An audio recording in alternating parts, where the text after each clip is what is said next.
So on our last album, we kind of decided to assume no limitations. We rented a studio for the first time, so we had all these tools at our fingertips that we've never had before.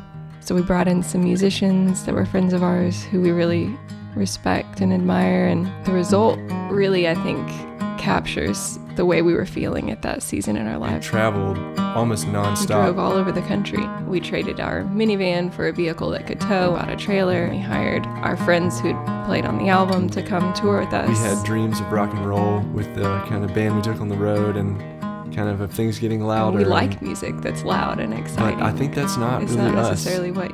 Even though we I don't know. kind of want to be that way sometimes. Yeah, we always say you don't always get to make your favorite. I don't know. I keep wanting to sing louder, and then every year I think I'm supposed to sing quieter and quieter and quieter. We kind of realized that really the core of our band was just the two of us.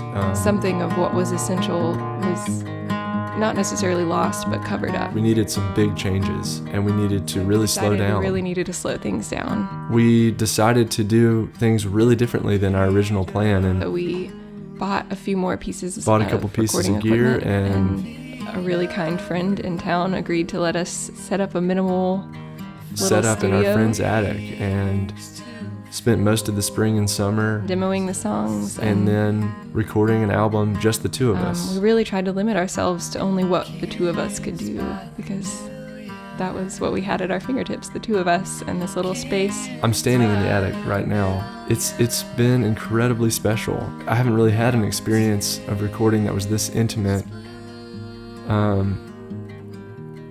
ever. It was scary to slow down and turn down opportunities. It was scary, but it felt exciting too. So I think some of what was captured was a sort of vulnerability and intimacy. I mean, we were sitting in the same room.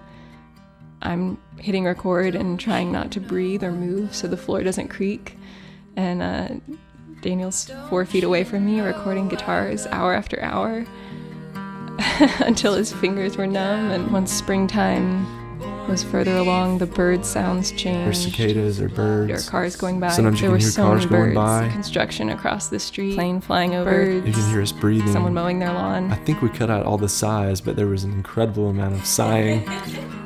It felt like a really reorienting and healthy time for us. And I'm really thankful for it. It's so special to hear his voice captured without anything overpowering it or drowning it out. Play things on the piano and on the guitar I didn't know he could play. All of that is in these recordings. I think it's a unique path to every few years create something that in some ways documents where you are, and so we just are kind of opening a window into where we've been, both in the songwriting and in the way this album sounds. We just feel so honored that our listeners are going on this journey with us, where we were and where we are now. I'm really thankful, and I'm really excited for the opportunity to get to share something that's so kind of private. This is where we are.